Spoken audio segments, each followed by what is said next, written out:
Hey guys, welcome back to Annie Narrates. Here we like to review stories that beautiful people like yourselves post on the internet. And we got a couple of them for you today, so buckle up. Story 1. My brother, 34 male, didn't make me, 26 male, his best man. My brother is getting married in a few months and has put together his wedding party. He has asked me to be one of his groomsmen and I agreed to it. Just for a sense of background with my brother and me, we've never been close. Not just because of a 6-year age gap growing up, we are just completely different people. Neither one of us understand each other's hobbies or interests. We have no mutual friends and so forth. And now, we live in different cities, about 5 hours apart from one another. To get a sense of how distant we are, we only see one another on major holidays. And when he phoned me, late last year, to be his groomsman, that was the first time in about 2 years we'd spoken to each other on the phone. That said, there's no bad blood between us. Yes, we've had fights growing up, but all siblings do. It's never been enough to be around him. We just both recognize that we want very different lives. So back to the wedding. He asked me to be a groomsman, and his best friend of more than a decade is his best man. When my family found out, they all freaked out. They just keep yelling to him, "He's your brother! How can you snub your own brother on such an important day?" It's just dragging the whole thing down. He picked a logical person to be his best man. And that I'm not only comfortable with that, but more importantly, he is too. Honestly, I hadn't even considered the idea that he would ask me to be up there with him at all. There is another side to this as well. I don't even want to do it. I hate weddings in general. I hate all families involved. I hate dressing up. But I can grin and bear it for the day, and I will. I won't be a downer on the day that is so important to them.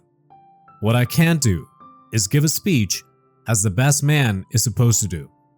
I am a horrible public speaker, and if he picked me, I wouldn't have any clue what to say. We don't do anything together, and never really have, so I would have no stories to tell. Also, I am terrible at planning things, so I would be the wrong person to plan his bachelor party. Hell, I wouldn't even know who to invite.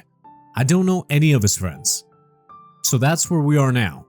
As much as I hate weddings, I respect my brother and his fiancée enough that I want to be there for a special day for them. And I don't want this crap argument to cast a shadow over their day. I don't want them to look at wedding photos and then be reminded of all the arguing my family has put him through for quote-unquote snobbing me. Is there any way we can have a rational discussion about this? I can't even understand where my family is coming from. This is to me such a non-dispute that I can't believe they took it up.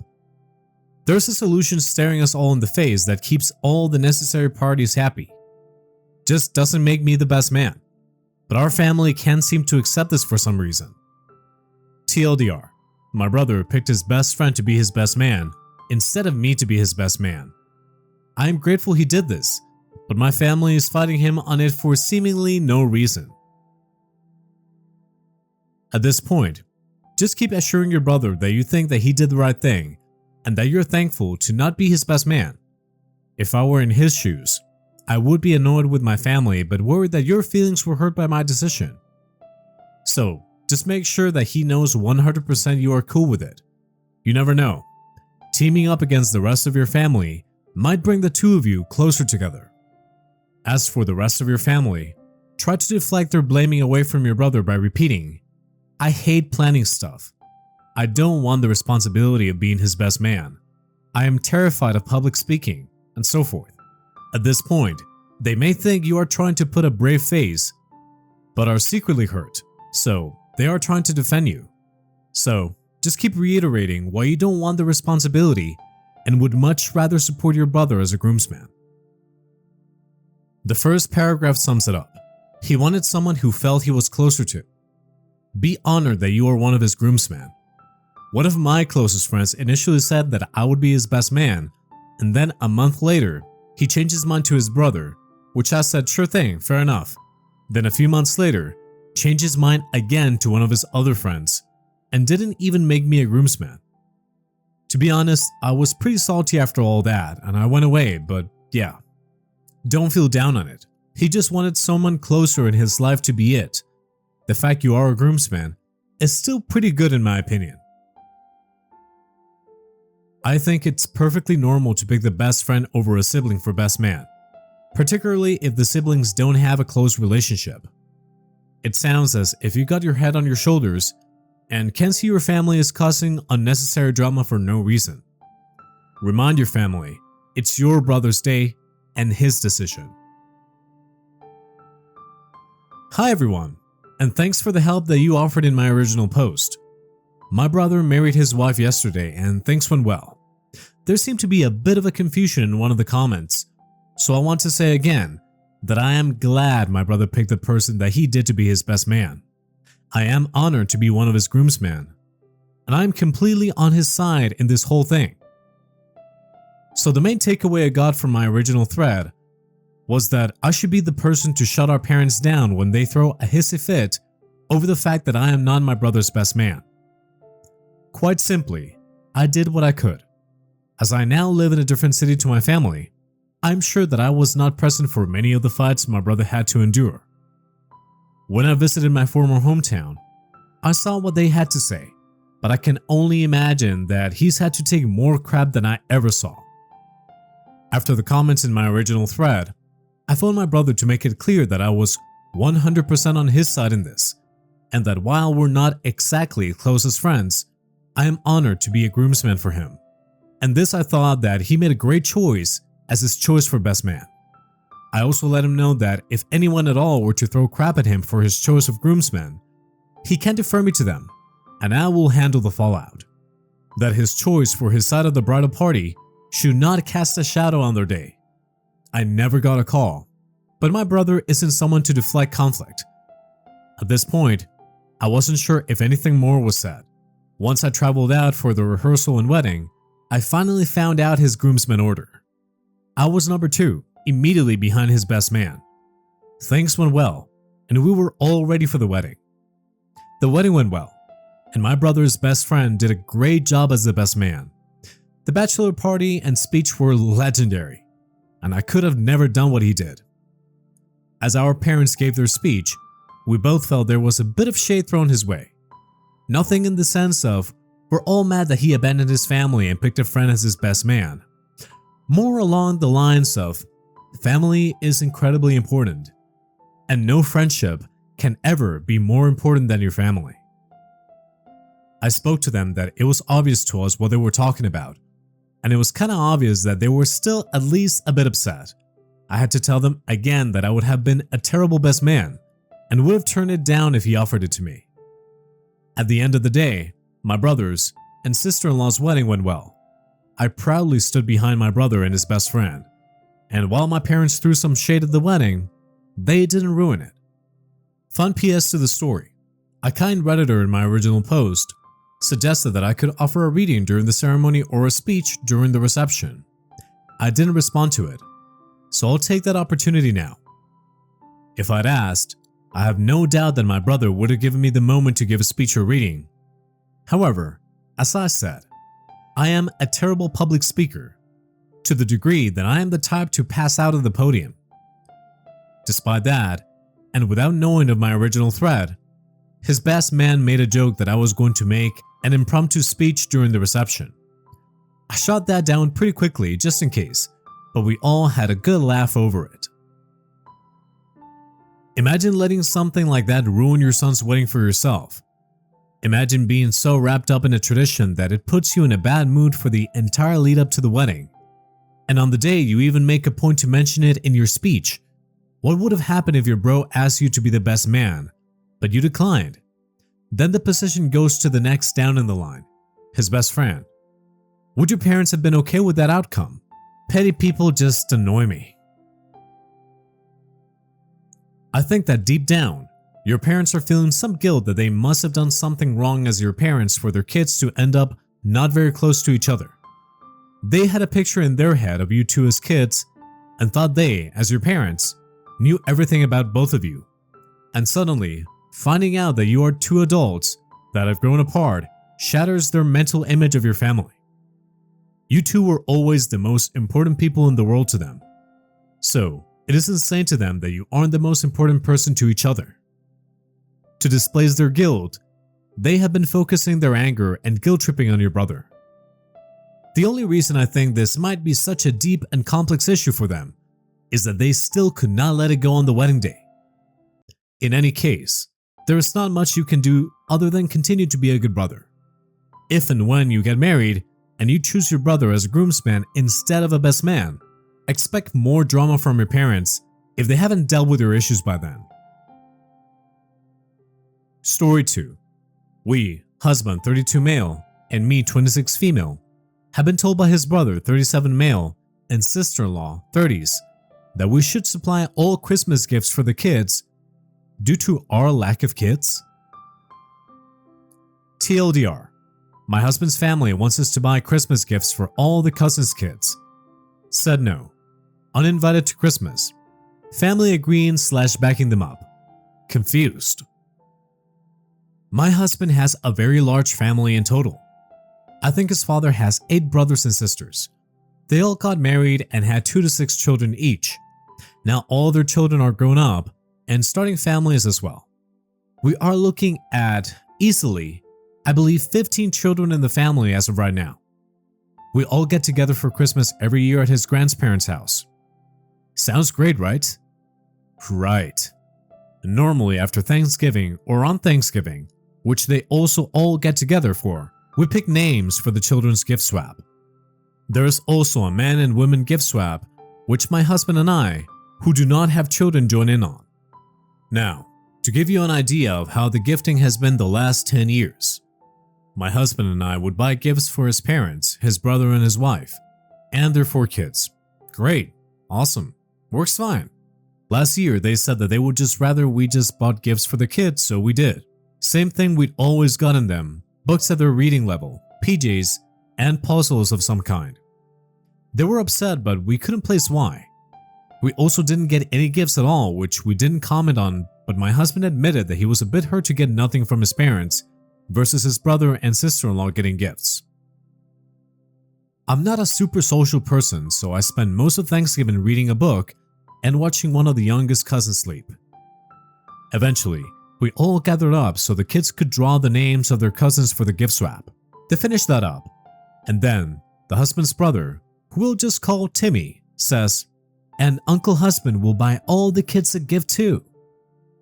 Cue, my husband and I giving him looks of "Da F and F you." We laughed and said, "Oh no, we'll just be bringing the candy again this year." His brother then started in that we should buy all the children's gifts since we have none, and that it wasn't very Christian of us to not bless the children with our good fortune. My husband at this point pulled him aside into the kitchen and told him that he wasn't buying all the cousins gifts, and if he wanted to, then he was welcome to. They started to argue, and Timmy yelled that we shouldn't come to Christmas anymore. I handed it over the baby. We've left, said that we would email them about it later when they calmed down enough to talk like adults. I would just like someone else's viewpoint. My husband is really upset, and his parents are agreeing with Timmy that we should be giving more gifts since we have no one to buy them for but kids now. He threw the fact that we get no gifts from any one of them, and they said that we were adults now and Christmas is for kids. He pointed out that they gifted Timmy and his wife things still, but they said that we'd already bought it, might as well. But I have been shopping with his mother, and she bought gifts for Timmy's wife candy again this year already. I'm frustrated, and I feel like no one is handling any of this well, and I want to step in and help my husband. But I want someone else to look at this mess before I do anything other than listen and offer suggestions of using, quote, "I feel blank space when you blank space" to his parents. Edit. I have read all the comments and replies to some. I'm out, but when I get home, I will edit this or reply to the comments more. Thanks for all the insight. Second edit. I replied to some comments, showed the husband thread, and sent an email. Haven't been answering phone calls from them and asked them to please just read and reply via email so that we have time to think and respond calmly. Got a lot of nasty voicemails for it, going to let them simmer some more and keep ignoring their calls since they keep yelling. Holy crap, what a bunch of selfish and manipulative people. That's the most ridiculous suggestion I've ever heard. Now, I don't know if you're child-free, not at that stage in your life yet, or have been trying but haven't conceived, but it doesn't freaking matter. Just because you don't have kids doesn't mean you have to buy presents for everyone else's kids. That's insane. I don't even know how anyone would justify that, honestly. If it comes up again, ask them to explain why they think that's an appropriate thing to ask, and state that while you are glad to have all your nieces and nephews, you don't think it's reasonable for you to be expected to buy them all gifts, as if they are going to get you a present from every one of your nieces and nephews. If they bring up that you're not being very Christian BS, remind them that true Christianity is not about stuff. It's about love, not cheap crap from Walmart. You could make a donation in the kid's name, like one of those charities that gives a goat or something. You don't have to disclose exactly how much. Then sit back and watch your family members squirm. They won't be able to guilt you over Christian generosity. So you're supposed to buy gifts for 15 kids since you don't have any? And you get kicked out of Christmas if you don't? Sounds like it's time to start a new tradition that doesn't involve insane relatives. Maybe a cruise. Cruises are nice. Thanks to everyone who came and tossed in their 2 cents. It was wonderful to hear from other people without having to worry if they would repeat my chatter to the other party involved. So, I'm not 100% sure where I should start. I am about 3 drinks in just to calm myself. For one, I did show my husband the post after we talked. I brought up T-Date 2015 and asked him if he wanted some more input than I normally give on his family drama. He said yes. I pointed out the favoritism of his brother over him in almost anything. Made a list showing times when it had happened where they and he were fully in the wrong just to prove the point. We went over the text from his brother, sister-in-law, mother, father, aunt and cousin. Just to recap names. Brother, Timmy. Sister-in-law, Candy. Mother, Rhonda. Father, Keith. Aunt, Kira. Cousin, Ben. Husband, Todd. This is shorter than husband. I'm lazy.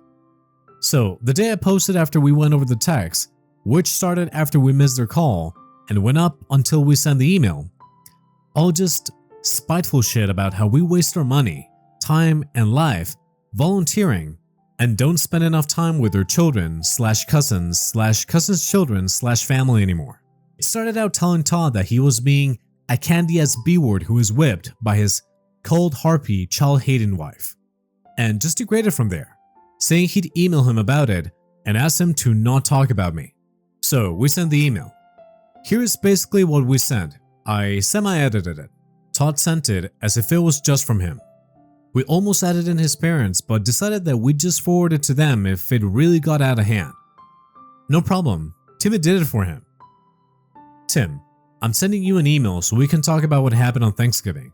I think this would be much better for us, since when we are heated, we say things rashly. You didn't give me much time to really think about it, so here it goes. I don't understand why you volunteered us to buy gifts.